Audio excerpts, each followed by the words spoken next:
오전 중에는 예수님께서 제자들을 갈릴리로 보내시고 부활하신 주님도 먼저 갈릴리로 가서 그들을 기다리신다는 말씀을 통하여 이 갈릴리가 상징하는, 즉 나사렛 예수가 상징하는 의미가 뭔가에 대해서 우리가 배웠습니다. 즉 우리의 사역은 십자가로부터 시작이 되는 것입니다. 갈릴리 나사렛은 수치와 모욕, 업신여기를 당하는 그런 지역이었어요. 따라서 갈릴리는 곧 십자가를 상징한다고 여러분에게 말씀을 드렸죠.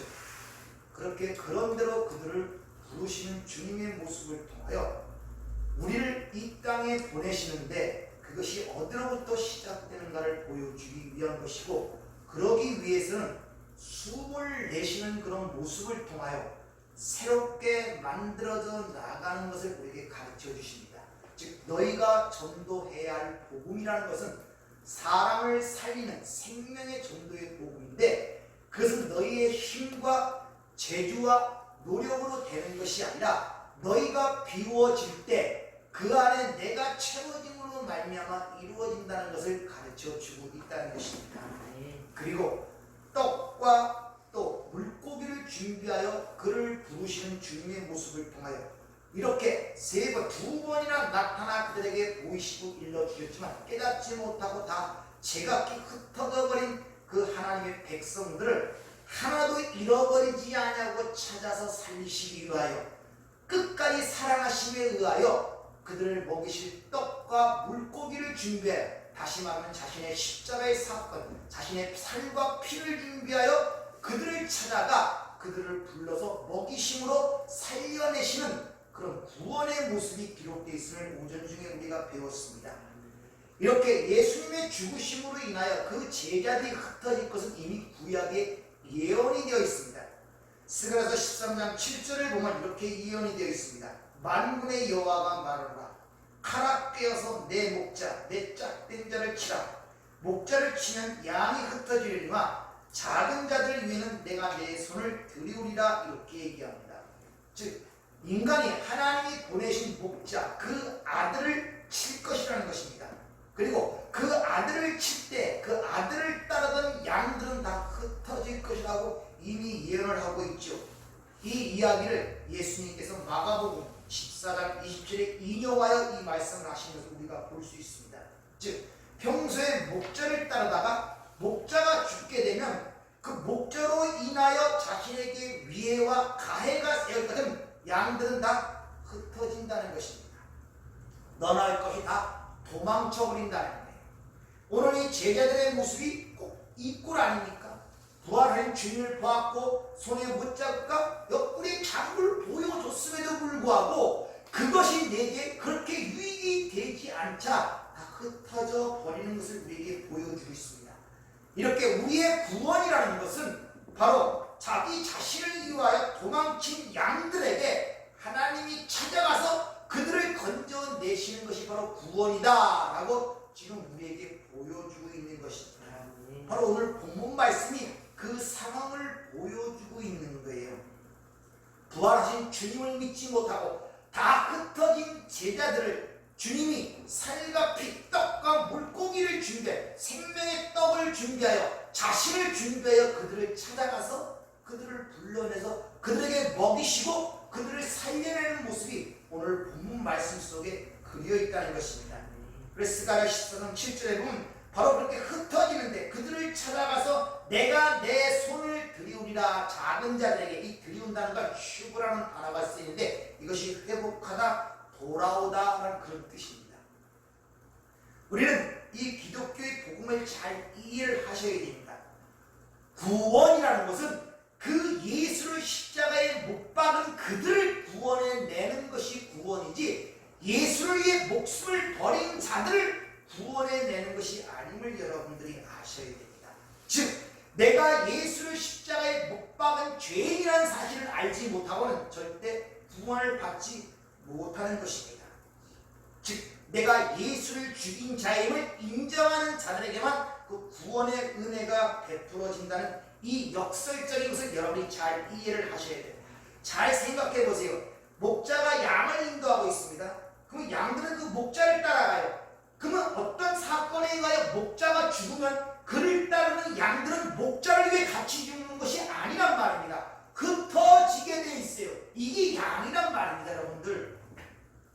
근데 마치 우리가 목자를 따라다가 목자가 죽은 그 목자를 위해 같이 목숨을 희생하는 것처럼 생각들을 하고 있단 말입니다. 어찌 양이 목자를 위해 희생하겠습니까? 흩어져 버리죠. 절대 그런 일은 있을 수가 없는 것입니다.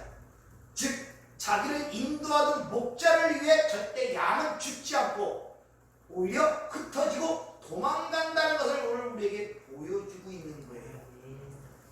그래서 오늘 호세아서 11장 말씀이면 이런 말씀이 있습니다. 이것이 쉬운 성경으로 제가 말씀을 드리죠. 호세아서 11장 5절 이하에 보면 그런데도 이스라엘은 내게로 돌아오기를 싫어하고 거부하니 그들은 이집트로 다시 돌아가지 못한 채 아시리아의 왕의 지배를 받게 될 것이다. 그날 곧 전쟁의 날에 아시리아 군대의 칼이 그들의 모든 성읍을 쳐서 허물어뜨리고 그들의 모든 성문 빗장을 부수며 깨뜨릴 것이니 그들이 온갖 계획을 세웠을지라도 모두 헛된 일이 될 것이다. 보라, 내 백성 이스라엘이 끝끝내 고집을 부려 내게서 등을 돌리기로 작심하였다. 그러므로 내가 그들을 계속 불러 하늘에 계신 지극히 높은 자에게로 돌이키라고 촉구할지라도 그들 가운데 돌이키는 자가 하나도 없도다. 잘못됐으니까 가서 가르치고 교훈하고 경고해도 안 돌아온단 말입니다. 그래서 숨을 내쉬는 모습을 그들에게 보여주는 거예요. 너희들은 새롭게 창조되어야 할 자들이지 결코 뭘 깨닫고 돌이킬 존재가 아니란 말입니다.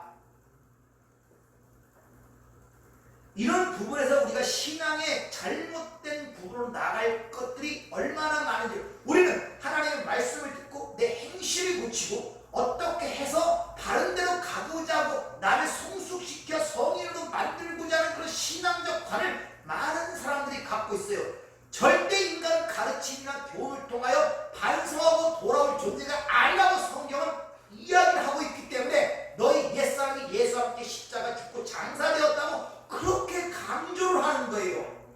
너희들은 그렇게 해서 만들어지는 존재가 아니라 그 옛사람을 죽고 하나님에 의해 새롭게 창조된 새 사람으로서 하나님 나라에 들어가는 것이지 결코 옛사람이 변화를 받아 하나님 나라에 들어가는 것이 아님을 성경은 누차 우리에게 가르쳐주고 있단 말입니다. 따라서 여러분들이 옛사람을 십자가에 못 박고 장사된 걸로 끝나버려야지 자꾸 그 옛사람을 붙잡고 하나님의 말씀을 통하여 가르침을 통하여 수행과 고행과 공로를 통하여 잘 어떻게 만들어서 내가 성인과 착한 사람이다 하늘나라에 들어가면 안 된단 말입니다. 못 들어가요. 그 사람은. 그건 죽어야 할 존재들이란 말입니다. 여기서 착각들을 하시지 말아야 돼요. 그래서 새 사람으로 갓나라의 태나 거듭남을 통해서 새로운 생명의 태나 그 생명을 키워가는 쪽으로 바라보고 그쪽으로 나가야 되지 자꾸 옛사람을 들고 그것을 갖고 자꾸 천국에 들어가려면 안 된단 말이에요. 여기서 신앙에 자꾸 혼돈이 생기는 거예요. 그러니까 신앙에 혼돈이 생기니까 자꾸 갈팡질팡하는 거예요. 아무리 우리는 결심을 하고 결단을 해도 목자가 죽으면 양은 흩어지게 되어 있어요. 절대 목자를 위해 양들이 희생하지 않습니다. 이같이 하나님께 절대로 스스로 돌아올 수 없는 그들을 하나님께서 붙들고 지켜주실 뿐만 아니라 그들을 찾아갔어요. 오늘 본문처럼 자기의 살과 피를 갖고 물고기와 떡을 갖고 오병의 기적의 비유를 쭉 읽어보세요. 내 살과 피를 갖고 영생을 주신다고 그러잖아요. 그걸 주시기 위해서 그들을 찾아가 그들을 불러내어 먹여서 살려내는 것이 구원이란 말입니다. 어찌 하나님의 은혜가 아니라고 할 수가 있겠냐는 것이죠. 끝까지 찾아오셔서 그래서 내게 주신 자에게 하나도 잃어버리지 않고 내가 마지막에 살리신다는 그 말씀이 요한복음 6장에 기록되어 있는 것이고 내가 끝까지 그를 사랑하신다는 말이 기록되어 있는 이유가 바로 거기 있는 것입니다. 이같이 구원은 오직 하나님의 은혜로 값없이 주시는 것이란 말입니다. 그래서 에베소서 1장 창세전에 너를 선택하여 예수 그리스도로 말미암아 내 아들들이 되게 하신 이유는 그 은혜의 영광을 찬송케 함이니라 이 목적에 부합되는 거란 말입니다.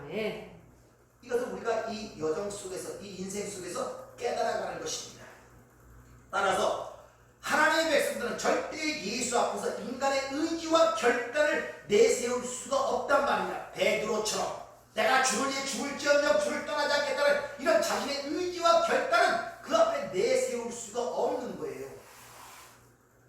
그래서 그것이 베드로의 맹세와 세 번의 부인을 통하여 우리에게 부어진 교훈이고, 그래서 그 살리는 장소에서 오늘 숯불이 등장하는 거예요.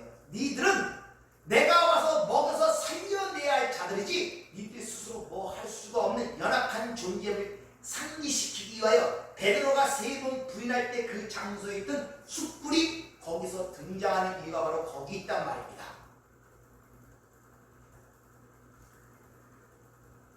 그런데 우리는 여전히 그러한 믿음을 가질 수가 없잖아요. 그렇게 하나님이 모든 것이 이루시고 처음서부터 끝까지 완성시킨다는 거기에 우리의 믿음을 내놓을 수가 없는 존재란 말입니다. 그래서 믿음의 창시자요, 믿음의 주관자요, 믿음의 온전케 하시는 예수를 바라보라 그러는 거예요. 다른 얘기하는 것이 아니라 그분을 바라보라고.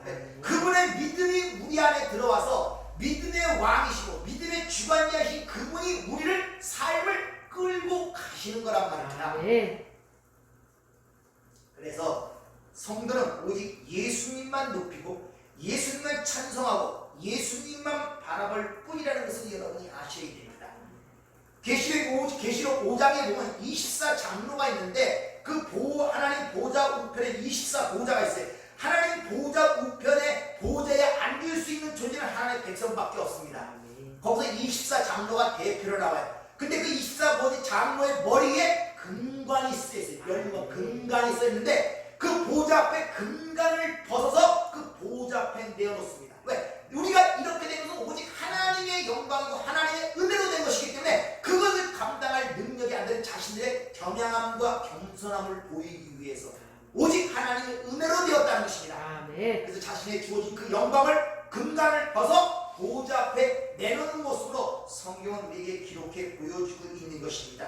따라서 거기서 보면 이 보좌에 앉으신 이와 어린 양에게 찬송과 존귀와 영광과 권능을 세습도록 돌릴지어다. 금관을 벗어내면서 찬송하는 모습이 거기에 그려져 있는 것입니다. 따라서 하나님의 백성들은, 하나님의 택함과 선택함 속에 들어간 백성들은 절대로 과거로 돌아갈 수가 없음을 오늘 본문 속에서 보여주고 있단 말입니다. 구약의 출애굽 사건 한번 상기해 보세요. 그 출애굽 홍해를 걷는 다음에 하나님 홍해를 합쳐서 하나로 만들어 버려요. 다시 돌아갈 수가 절대 없습니다. 과거로 돌아갈 수가 없다는 것이죠. 그래서 오늘 본문 보면 이 전부 다 7명들이 그 갈릴리 나사렛 어부 출신들이란 말, 거기가 본 고향들이에요. 거기에 돌아와서 예전과 같은 삶을 다시 반복하여 살려고 그러죠. 그것이 안 된단 말. 그들은 거기서 자라서 거기서 어부로 잔뼈가 굵은 자들이에요. 나가서 그물을 불러 고기를 잡았지만 한 마리도 안 걸려 빈 그물이었단 말이야. 그 빈 그물이 너희가 다시 옛날로 돌아갈 수 없다는 것을 상징적으로 보여주고 있단 말입니다. 그들은 옛 삶으로 돌아갔잖아요. 자신의 고용을 찾아와갖고 다시 예전처럼 고기를 잡으러 나갔단 말입니다. 근데 거기서 자신의 재주로 살았던 그들이 아무런 힘을 발휘하지 못하고 빈 그물만 갖게 되는 거예요. 너희가 예전 삶으로 돌아갈 수 없다는 것을 우리에게 보여주고 있단 말입니다. 따라서 우리가 예수를 믿은 다음에 다시 옛사람의 모습처럼 우리의 욕망과 우리의 행복과 우리의 만족을 위해서 어떤 것을 던졌을 때 빈 그물로 지는 그것이 실망할 것이 아니라 오히려 축복된 것임을 아셔야 됩니다. 그 여러분들이 옛사람으로 나와서 옛사람처럼 살려고 할 때 거기서 결과가 나오지 않고 실망만 갖게 된다면 그것은 복된 상황이란 말입니다. 왜? 그것을 통하여 옛사람으로 돌아갈 수 없다는 하나님의 메시지를 읽어내기 때문에. 아멘. 따라서 여러분들이 예수를 믿고 내가 예전에 생각하는 그런 상황을 만들려고 하면 절대 안 돼요. 쉽게 말하면 그전에는 그렇게 생각했을지라도 왜? 내가 예수 믿고 내가 생각하던 기준들이 있어요. 가정의 행복이 이뤄야 되고 자식들이 이뤄야 되고 그 기대를 갖고 예수를 믿고 그렇게 될 줄 알고 그분을 내렸는데 그게 안 되더란 말이에요. 그게 그때는 빈 글물로 거둘 수밖에 없어요. 왜? 예전의 삶으로 돌아갈 수가 없기 때문에. 왜? 지금은 예수에 의하여 보내심을 입은 자들이기 때문에. 그래서 예수님이 거기서 니들 오른쪽에 그물을 던져봐. 예수님이 그 삶 속에 개입을 하시는 거예요. 그러자 고기가 많이 잡혔다 그러죠. 다시 말하면 하나님의 선택되고 하나님 있는 백성들은 그들의 일상생활 모든 것이 하나님의 주권하에 있다는 것을 우리에게 지금 보여주고 있단 말입니다. 네. 또 다른 말로 그들이 예수 믿기 전 그 자신들이 세상에서 갖고 갈고 닦은 재주와 재능이 아무런 소용이 되지 않더란 말이에요. 그러니까 여러분들이 교회 안에 들어와서 새 사람이 된 후에 세상적인 그전에 갖고 있던 자신의 신분과 위치, 세상에 어떤 갖고 있는 소유에 의하여 배움에 의하여 갖고 있던 그 모든 것들이 그거에 의해 주눅들 필요, 그런 것이 필요가 없다니까요. 근데 여전히 예수를 믿고 하나님의 백성이 되었음에도 불구하고 그 예전처럼 세상에 의하여 매겨진 가치 기준에 의하여 자신을 평가하고 바라보면 안 되는 것입니다. 그게 필요가 없다니까요. 이 베드로, 야고보, 요한 이 전부 다 이 바닷가에서 재주와 재능을 갖고 자랐던 자들입니다. 선주였고, 근데 그들이 갖고 있던 재능과 재주가 아무런 필요가 없더란 말이에요. 빈 그물만 올라오더란 말입니다. 그러니까 그런 걸로 인하여 여러분 주눅들지 마시기 바랍니다. 성도는 하나님에 의하여 이끌려가는 자들이지 자신의 그전에 세상에서 배웠던 재능과 재주로 살아가는 자들이 아니라는 것을 여러분이 아시길 주의로 부탁을 드립니다. 즉 삶의 모든 주도권이 나에게서 하나님께로 옮겨가는 하나님께. 근데 그 모든 일은 그 전과 다르게 하나님 나라의 완성이라는 목적지를 향하여 목표가 모아지기 시작합니다. 이게 합력하여 선을 이룬다는 뜻이에요. 모든 것이 일하는 모든 것이 근급적인 것은 하나님 나라의 완성을 위해 기여하는 대로 쓰이는 것이지 그것이 내 이 땅에서 내 만족과 행복을 위해 쓰여지는 것이 아님을 우리가 깨달아야 한다는 것입니다. 그래서 그 말씀에 순종하여 주권을 넘긴 다음에 오른편에 그물을 던졌더니 잡힌 고기 수가 153마리라고 기록하고 있습니다.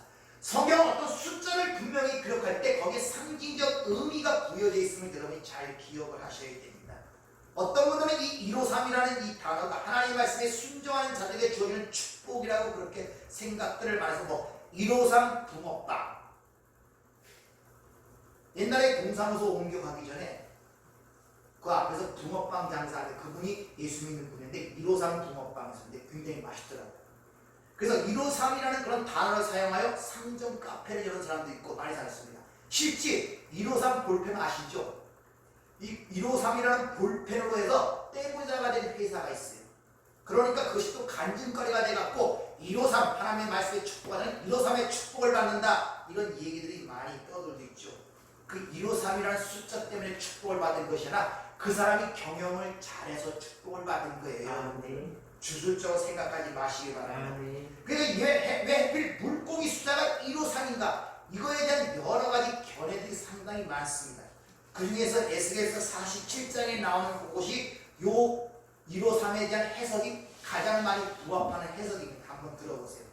에스겔서 47장 6절부터 12절까지.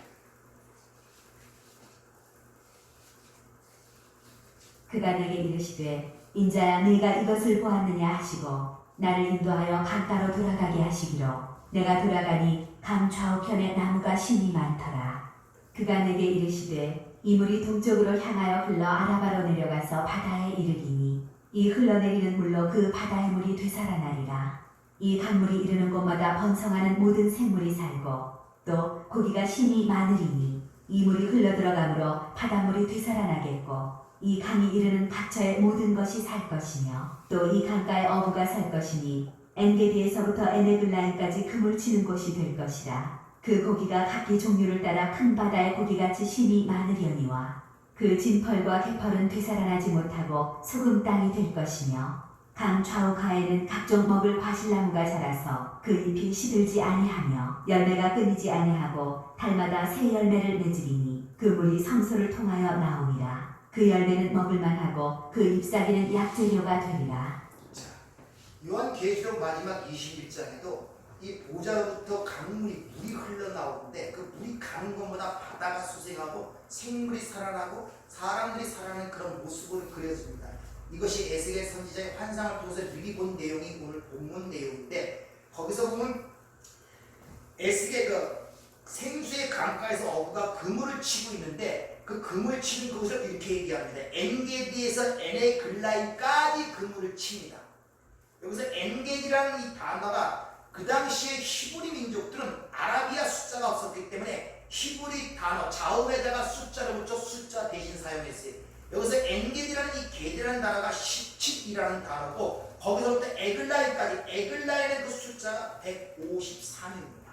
그래서 1서부터 17까지 1 더하기 2 더하기 3 더하기 쭉 더하면 17까지 더하면 153이에요. 그러니까 보호자로부터 나오는 이 생수의 강이 전국에 사는 모든 자를 살려낼 것임을 153이라는 이 단어를 통해서 이해를 하고 있단 말입니다. 좋은 해석이죠. 숫자적으로 해석하는 걸 그렇게 생각했으니까. 근데 이게 문제가 뭐냐면 요한복음이 기록될 당시에 이 하나님의 백성들이 받는 첫 번째 수신자였던 유대민족들이 히브리어를 몰랐어요. 바벨론 포로 70년을 포로로 살아가는 동안에 그들은 자기들의 언어를 다 잃어버리고 아람어와 헬라어가 공통적으로 사용하던 시대입니다. 근데 그들에게 모르는 히브리어를 얘기해서 그들이 그걸 이해시킨다? 이건 너무 넌센스라는 것이죠. 그래서 그들은 어떻게 이야기하냐? 그 당시에 히브리 민족들은 바다의 고기의 전체의 수가 153종류로 알고 있었답니다. 그런 의미로서 모든 사람, 즉 153이라는 것은 하나님께서 종족, 인족, 민족을 초월하여 전 세계를 구원할 것임을 153이라는 단어를 통해서 이야기한다는 것입니다. 이게 성경에 부합되는 말이기도 하죠. 왜? 예수님께서 너희가 온 천하에 다니며 만민에게 복음을 전파하라 했죠. 따라서 이 153이라는 것은 사람을 낳는 어부인 교회에 의하여 하나님 나라로 돌아오게 할 모든 교회를 통칭하여 153 이렇게 얘기했다고 이해하는 것이 더 정확한 해석이라고 할 수가 있는 것입니다. 따라서 우리는 153이라는 것은 하나님 만국의 천하 만민의 내 복음을 증가하라, 땅 끝까지 내 증인이 되라, 그 이야기를 압축하여 그들이 예수의 말씀에 순종하여 그물을 내렸더니 거기에 대한 고기가 153마리라는 그 말씀 속에 포함된 의미예요.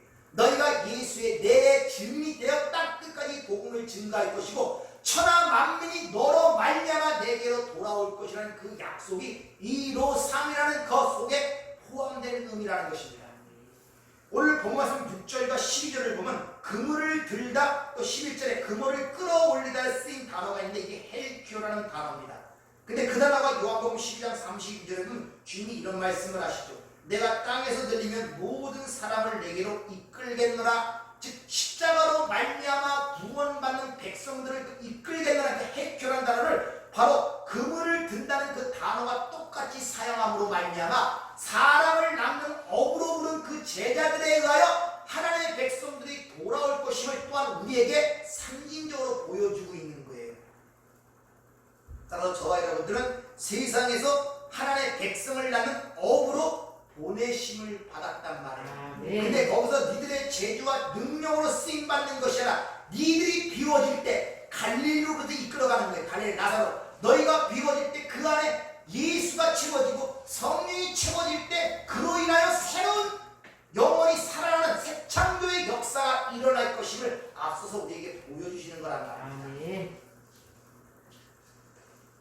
그래서 구원이라는 것은 하나님에 의하여 시작이 되고 하나님에 의하여 종결이 되는 은혜의 사건임을 우리에게 알리기 위해서 요한계시록 21장 6절에 보면 또 내게 말씀하시되 이루었도다. 나는 알파요 오메가요 처음과 마지막이라. 내가 생명수의 샘물을 목마른 자에게 값없이 주리라.